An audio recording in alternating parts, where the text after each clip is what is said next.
Assalamualaikum warahmatullahi wabarakatuh.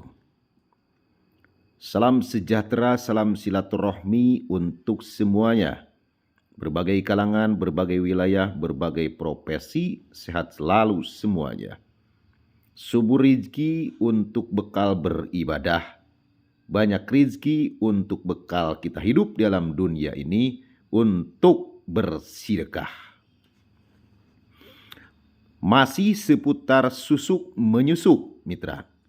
Saya udah bongkar kurang lebih 540 orang pelepasan susuk real nyata kerasa tanpa rekayasa.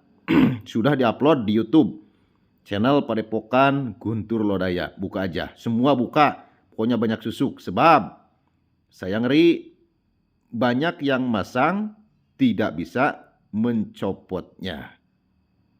Jadi insya Allah saya akan bantu pelepasan susuknya, tapi hasil dan tidaknya, ada dan tidaknya, datang aja ke padepokan saya. Sebab susuk ada yang masang tidak baik masangnya, keluar lagi. Cara masangnya tidak profesional, keluar lagi. Ataupun ada yang dibohongi, dikasih titik satu titik, sakit satu titik, susuk tidak dipasangkan, masuk ke dalam kukunya. Itu kan permainan susuk. Ada gitu mitra, tapi nggak semua, ada yang jujur juga. Makanya 500 lebih itu orang-orang yang jujur masang susuknya kali itu.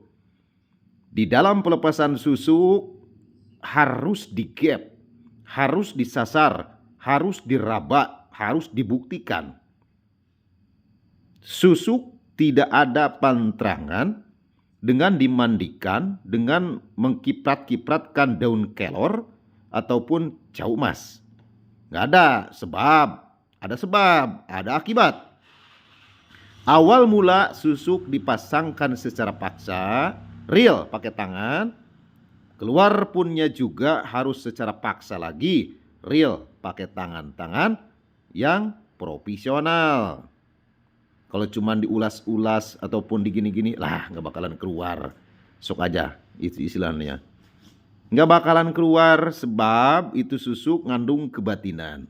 Nggak semena-mena susuk dipasangkan, pastinya sebelum dipasangkan ada ritual khusus untuk memasangkan kekuatan-kekuatan di bidang susuk itu, ataupun kedugalan, pengasihan, ataupun yang pamor, itu ada ilmunya juga.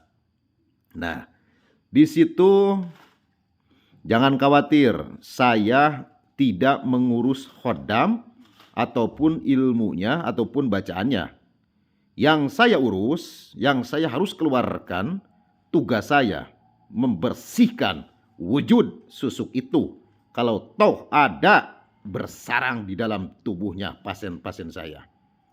Sebab awal mula lahir ke alam dunia kita bersih, meninggal pun kita harus bersih tanpa susuk.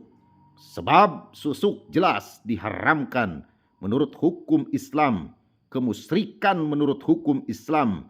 Janganlah melawan arus, melawan istilahnya hukum, sebab dosa besar yang ada. Makanya itu pemasangan susuk melawan arus. Makanya hasilnya juga tidak baik.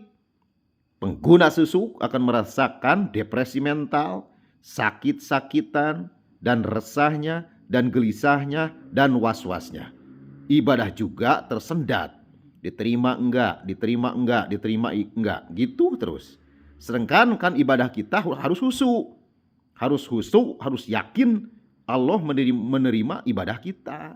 Jangan pikiran mang-mang, jangan hati was-was gitu kan. Lurus kalau ibadah itu mitra.